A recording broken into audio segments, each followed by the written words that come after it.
Hey guys, I'm sorry it's been so long since I did my last recording. It simply couldn't be helped, unfortunately. I didn't have access to my Elgato device or my TV or my Xbox last week, so I wasn't able to do it then.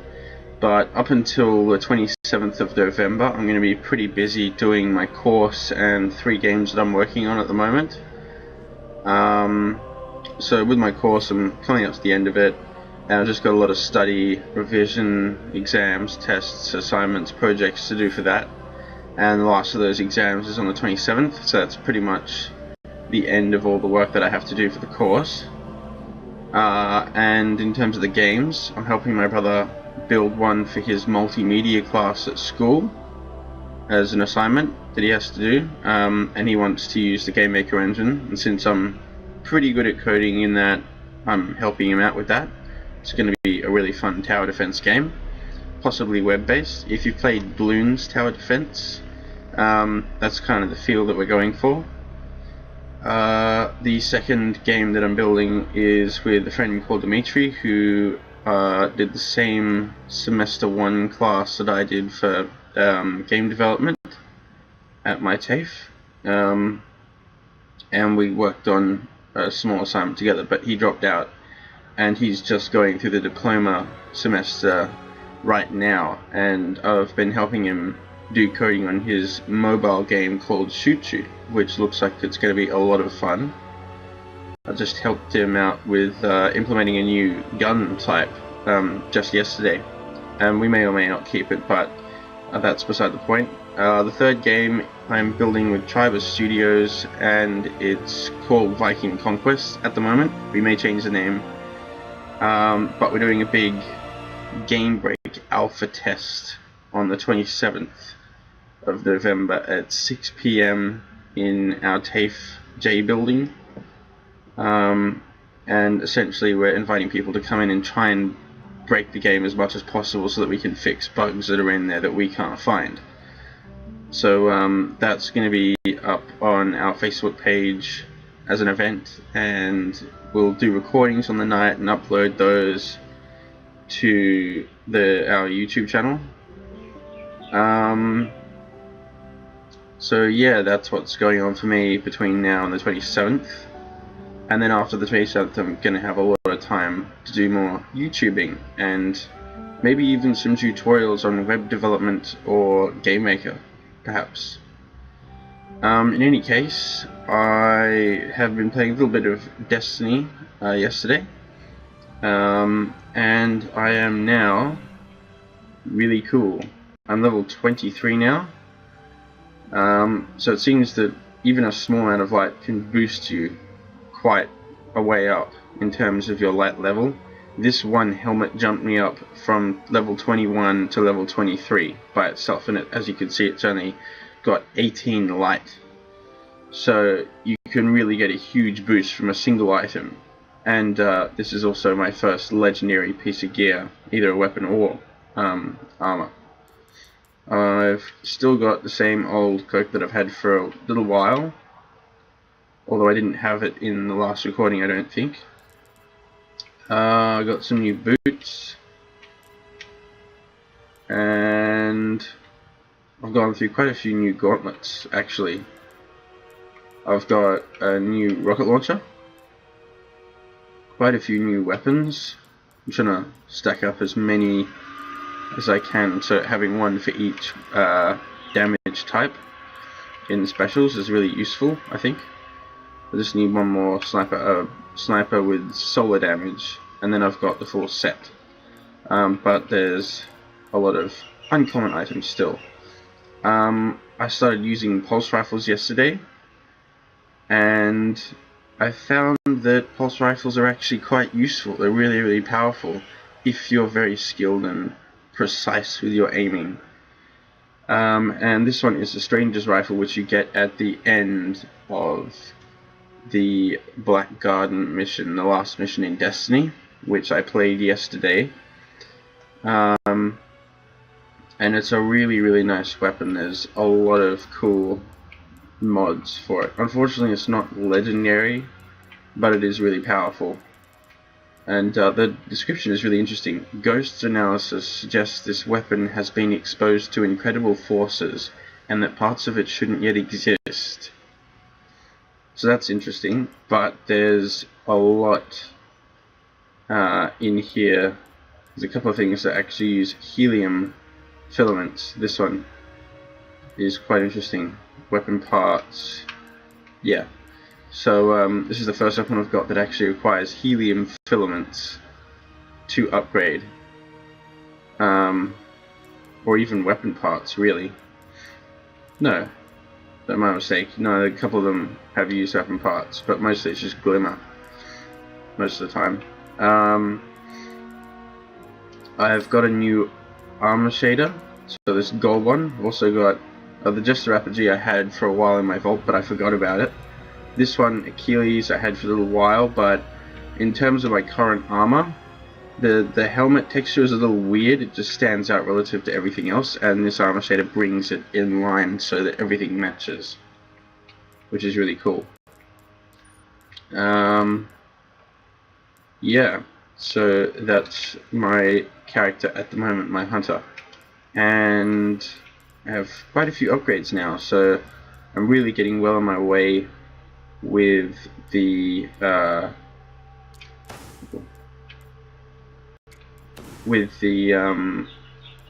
Blade Dancer Hunter subclass. I haven't really done the Gunslinger in a while, but I'm really liking the Blade Dancer. You can do a lot of cool things with it.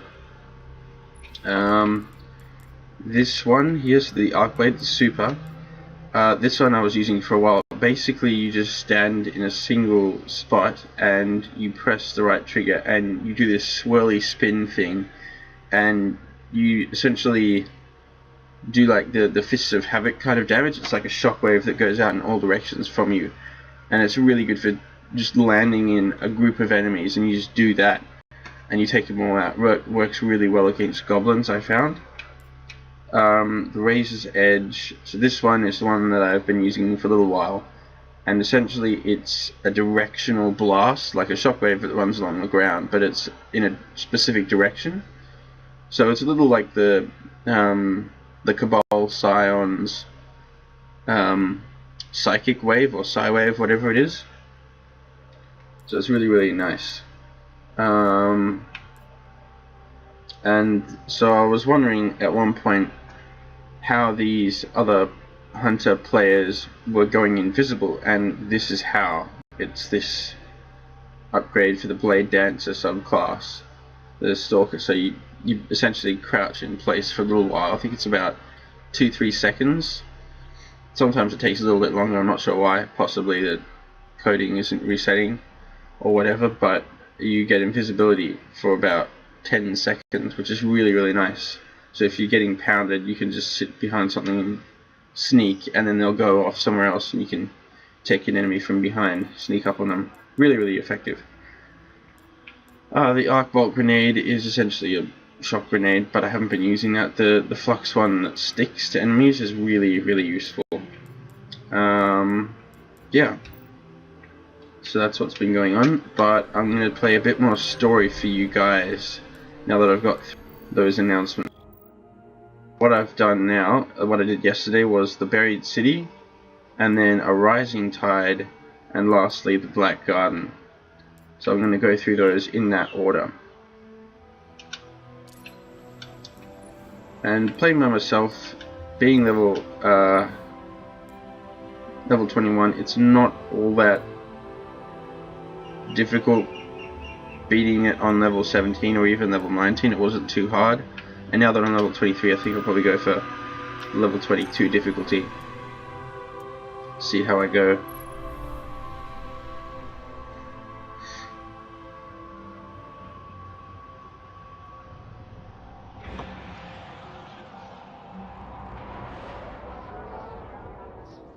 Seems like the Cryptarchs are really curious about this region of Mars. For years, the Cryptarchs have been waiting to break through the exclusion zone and find what's left in that buried city. They say Freehold birthed technological wonders. We cannot let the Cabal destroy it.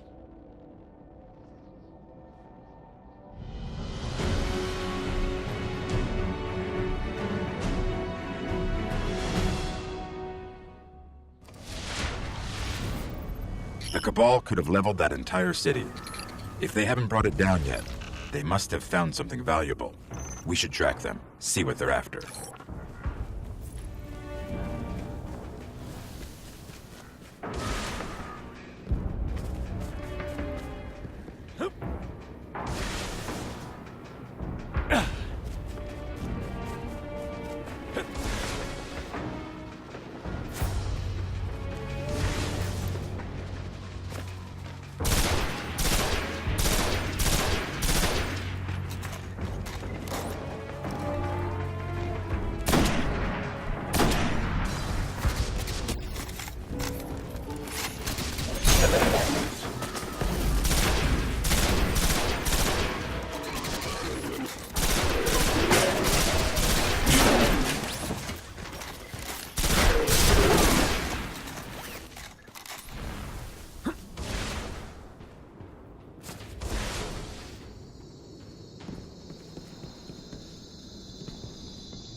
I'll scan for Cabal transmissions.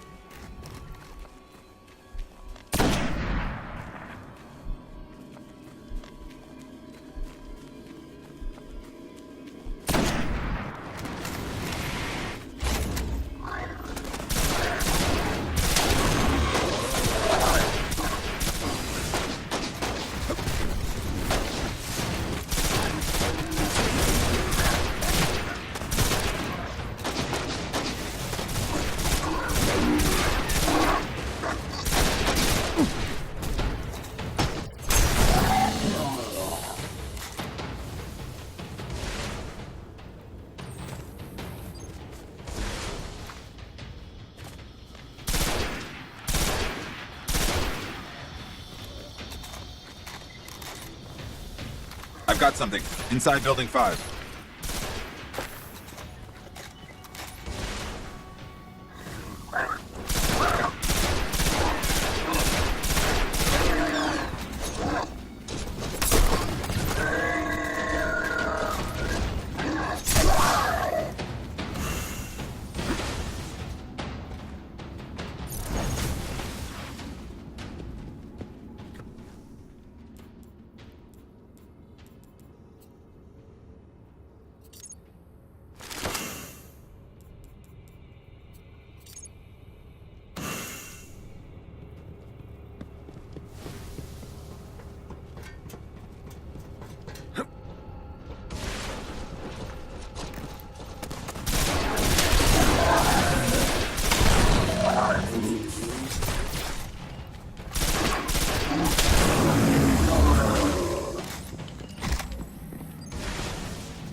There's an active feed back to their base here.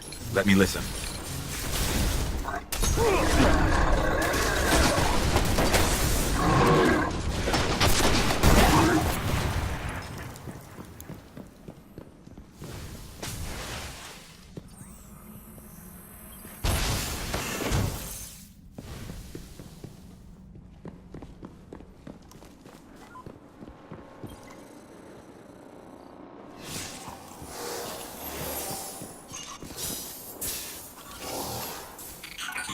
like the Cabal have a recon team stationed at the top of the other skyscraper.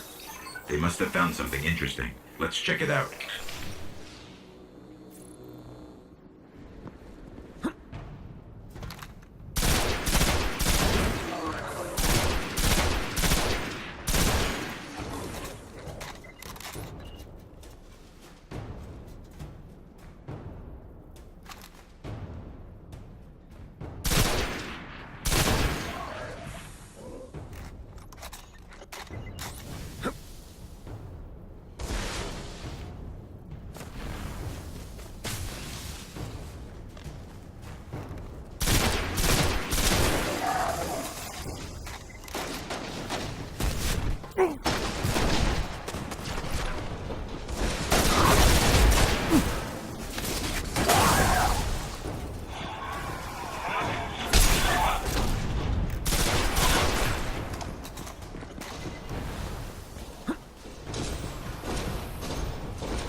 Clovis Bray, a center for scientific advancement, interplanetary defense, AI development, research on the Traveler. This place could be a gold mine.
I'm picking up some strange activity. Not Cabal. Keep pushing.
This machine, it's still active. Let me analyze it.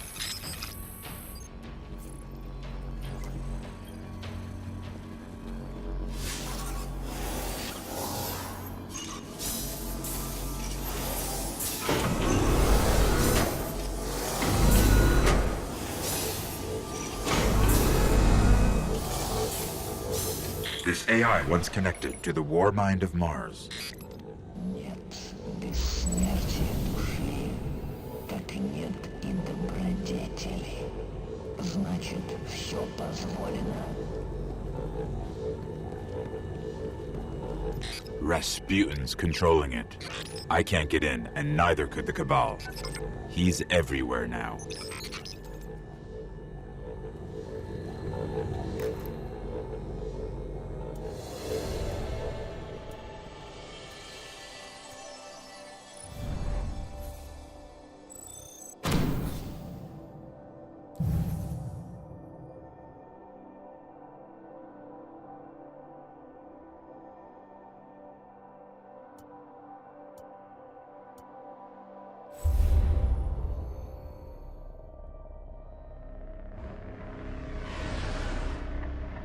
So that was the buried city on Mars. Yeah, that was the whole mission. I reckon it's pretty interesting. It starts to tie together some of the things from earlier in the game, such as Rasputin, the war mind from Earth, one of the really early missions in the game. Yeah, so I reckon Destiny's been pretty well done by Bungie. A lot of people are complaining about it, and there's problems with the story, and it's all this and that. But I think they're doing it really well. They're setting it up for a big epic saga kind of storyline, kind of like they had with Halo, only bigger. Yeah, so that was the Buried City. If you enjoyed it, like the video, subscribe if you want to see more of my videos, and leave a comment if you got something to say. Thanks, see you guys next time.